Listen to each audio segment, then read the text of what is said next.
Workers all over the world do this. They stick the machete into soil, or they stick it into, this is celery that they've trimmed the celery with.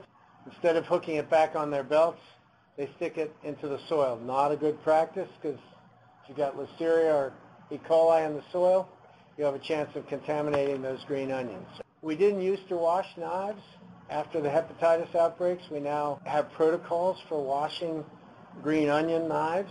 A person on the left with a white T-shirt has got a chlorine test kit. Somebody on the right has test papers, all right? They're looking at chlorine concentration in a bucket for sanitizing knives. Here it talks about putting your knives or cuchillos into 150 to 200 parts per million of chlorine. You have to disinfect the knives before the start of the day and after break or after lunch when you're going back to work. So it's chlorinated water, both in English and Spanish. The English for the employers to read and the Spanish for the workers to read. Different operations, same deal. 50 to 200 parts per million only for sanitizing knives. Another option is using iodine.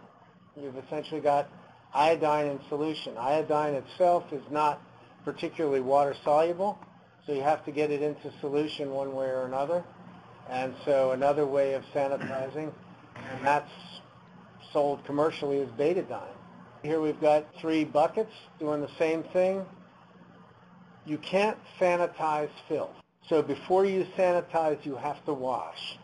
Wash, rinse to get rid of the soap, and then sanitize, and then essentially you leave the chlorine on the knives, all right? 3-bucket method.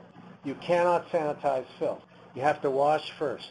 Why? Because organic matter will essentially reduce the chlorine and take it from active chlorine to inactive chlorine.